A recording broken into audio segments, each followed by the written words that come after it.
Olá, bom dia, queridos amigos, amados irmãos. Neste domingo 26 de abril, estamos aqui para aprendermos juntos a quarta lição deste trimestre. Crentes mais próximos uns dos outros. Creio que essa palavra não poderia ser mais oportuna diante de tudo que estamos vivendo. Eu quero lembrar aos irmãos que essa lição é uma sequência da lição que foi dada pelo irmão Leonardo, aliás, uma grande lição, uma grande palavra. Agradecemos a Deus pela vida do irmão Leonardo, que tem se disposto a trabalhar nessa obra, nesse ministério. Irmãos, temos algo interessante neste dia a tratar com vocês. Eu gostaria de que nós lêssemos agora o texto proposto na lição, que é Atos capítulo 2, 42 a 47 e Atos 4, 32 a 35. Atos 2, 42 a 47 diz assim: perseveravam na doutrina dos apóstolos e na comunhão, no partir do pão e nas orações. Em cada alma havia temor, muitos prodígios e sinais eram feitos por meio dos apóstolos. Todos que criam estavam juntos e tinham tudo em comum. Vendiam as suas propriedades e bens, distribuindo o produto entre todos, à medida em que alguém tinha necessidade. Diariamente perseveravam unânimes no templo, partiam o pão de casa em casa e tomavam as suas refeições com alegria e singeleza de coração, louvando a Deus, contando com a simpatia de todo o povo. Enquanto isso, o Senhor lhes acrescentava dia a dia os que iam sendo salvos. Vamos agora ler Atos 4, 32 a 35, diz assim: Da multidão dos que criam, era um coração e alma. Ninguém considerava exclusivamente sua nenhuma das coisas que possuía. Tudo, porém, lhes era comum. Com grande poder, os apóstolos davam testemunho da ressurreição do Senhor Jesus. Em todas eles havia abundante graça.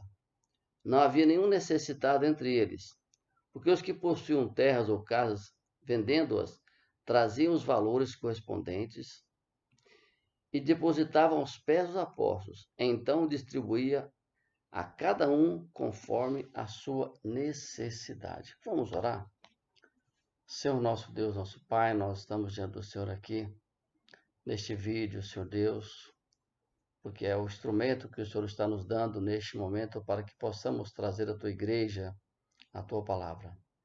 Abençoe, Senhor Deus, na transmissão dessa palavra, mas abençoe também aqueles que estarão ouvindo, que eles sejam impactados pela tua palavra, porque é a tua palavra que não volta vazia. Ó Senhor Deus, abençoe cada um que estará ouvindo, que eles sejam enriquecidos no Senhor. Dá-nos a compreensão da tua palavra. É o que nós pedimos e agradecemos em nome de Jesus. Amém. Ok, queridos, é importante a gente entender alguns contextos, o contexto histórico daquilo que estava acontecendo na igreja, nós chamamos de igreja primitiva.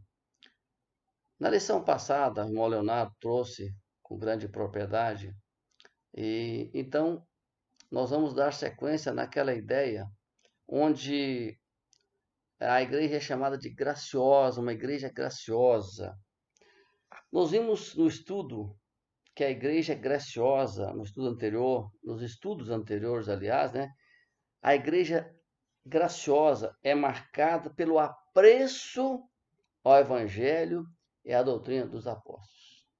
O texto aqui fala que eles seguiam firmes naquilo que os apóstolos ensinavam, os propósitos, os ensinamentos. Então, essa é uma igreja graciosa. Uma igreja graciosa e genuína, amados, é aquela que busca caminhar segundo a doutrina na sua vida cotidiana, no seu dia a dia. Porque é muito fácil, é muito tranquilo estar reunidos e ser crente naquele momento. Não é isso que a Bíblia está dizendo. O que mostra no livro de Atos, a gente tem falado bastante sobre isso ultimamente, desde janeiro, quando Deus nos despertou a trazer para a igreja mensagens baseadas no livro de Atos, onde mostra a realidade da igreja primitiva. Nós temos destacado a forma que eles viviam, que é um exemplo para nós, porque eles não demonstravam somente entre quatro paredes, mas especialmente no seu dia a dia, na sua rotina. Esse que tem me chamado a atenção, porque a igreja é onde você está, na sua casa, no seu trabalho. Ali você é a igreja de Jesus, onde você mostra, onde você demonstra a sua fé, onde você mostra aquilo que você prega, porque pregar com palavras é muito fácil. Nós temos que pregar com a nossa vida. E o que a gente vai entender primeiramente aqui, nessa lição de hoje, é a comunhão intensa. Os primeiros versos que lemos no capítulo 2, de 42 a 47, é que fala isso. Veja bem que Lucas usa algumas expressões, embora sejam diferentes, mas significa que tem o mesmo significado. Olha a expressão que usa. Estavam juntos, tinham tudo em comum, perseveravam unânimes e de casa em casa. Essas expressões, queridos, apontam para uma relação de convívio entre os irmãos da igreja de Jerusalém, o que chamamos de igreja primitiva. É nesse sentido que a gente percebe que havia uma preocupação e um cuidado mútuo. O que estamos vivendo hoje? Vamos pegar o exemplo de hoje. Não podemos nos reunir, não estamos reunidos em culto, em estudo da lição, mas há uma preocupação com cada irmão, cada membro da nossa igreja, cada parente. Nós estamos preocupados em saber como estão. Por isso a palavra aqui de Atos, a palavra comunhão, ela é do vocábulo grego koinonia. O termo significa companhia, sociedade, parceria. A ideia que Lucas quer passar para nós aqui é que os crentes estavam comprometidos uns com os outros. Havia uma associação de cuidado mútuo. A sua comunhão proporcionava não apenas um convívio simples, mas abrangente, preocupante, porque eles compartilhavam aquilo que tinham. Aqui não há uma ideia de que as pessoas vendiam tudo e davam assim, não era aleatório. Havia uma preocupação e, de acordo com a necessidade, Deus movia os corações para que as pessoas contribuíssem com aquilo que tinham condições, com aquilo que podiam, para que pudessem, para que nada faltasse. Os crentes recém-convertidos, que vinham de diversas regiões, que estavam em Jerusalém, muitos não puderam voltar, muitos ficaram ali. Então isso acarretou à igreja necessidades para que fosse suprida cada uma delas. Então aqueles que tinham maior condição, o que faziam? Tinham duas propriedades, vendiam uma e colocavam aos pés dos apóstolos, ou seja, era trazido para que a igreja administrasse e para que a igreja tomasse uma atitude de distribuição adequada para realmente atender aqueles que têm necessidade. Nós temos que entender aqui que aqui não há uma ideia de que as pessoas davam de qualquer forma. Não dá a ideia de que nós temos que vender as nossas coisas e trazer para a igreja.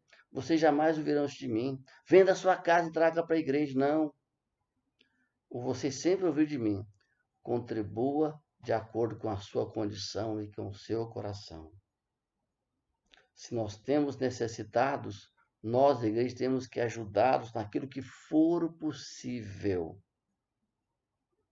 Naquilo que nós tivermos condições, faremos com amor. Porque a conversão genuína, quando a pessoa se converte de verdade, ela traz um convívio diferente. Ela traz o desejo de estar em comunhão, de estar juntos com os outros, de estar participando na vida uns dos outros.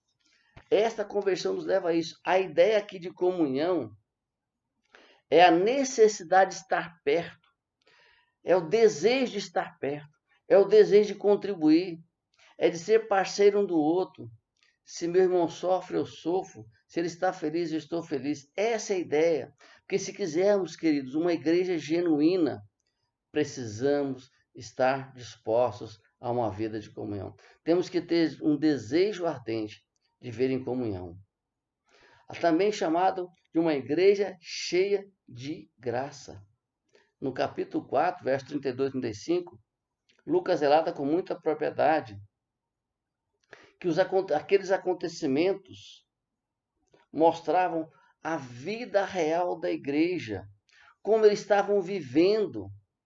E aquilo as pessoas de fora notavam. O que é importante nós frisarmos aqui, que as pessoas tinham consciência e respeitavam aquela igreja. Não somente aquela que estava reunida no templo, mas especial aquela que estava no dia a dia, nos seus trabalhos, nas suas funções. Os crentes eram cheios do Espírito Santo. Isso os levava a uma unidade de pensamento. Não é unanimidade, mas unidade em propósito, em pensamento, em ações. Um se preocupava com o outro. A pregação do Evangelho, temos que entender que é deixar claro a ação de Deus na vida da pessoa, aquilo que Jesus veio fazer, aquilo que Jesus trouxe para a igreja, esse convívio, essa importância. De modo que temos que entender que há uma ligação da graça de Deus para conosco e da nossa relação para com as pessoas. O Evangelho é a graça de Deus manifestada de uma forma prática.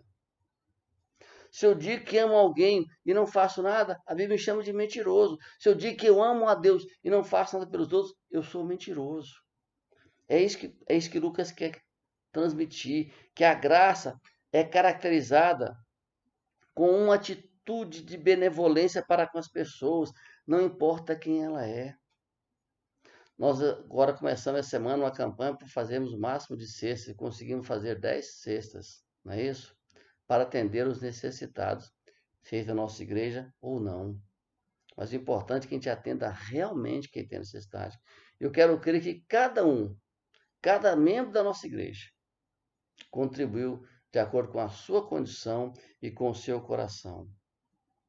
Queridos, ninguém que é salvo pode permanecer da mesma forma. A igreja graciosa é aquela que onde os membros se veem como iguais, ninguém acha superior um ao outro. Não são iguais em aptidões, em talentos, em situação financeira, em capacidade de conhecimento ou autoridade, mas porque não há espaço na igreja para o individualismo. Uma igreja graciosa é onde a igreja está presente com ações que demonstram o amor de Jesus. Não importa a situação da pessoa, não há barreiras éticas, emocionais, financeiras, etárias, enfim, não há barreiras para que nós possamos caminhar segundo a palavra de Deus. Nem mesmo esse coronavírus está impedindo a igreja. Nós ouvimos, várias igrejas fechadas. Não fechou a igreja. Deus abriu várias igrejas, aonde? Na minha casa e na sua casa. É fundamental esse entendimento. Vamos dar um pequeno intervalo para dar início à segunda e última parte desse estudo.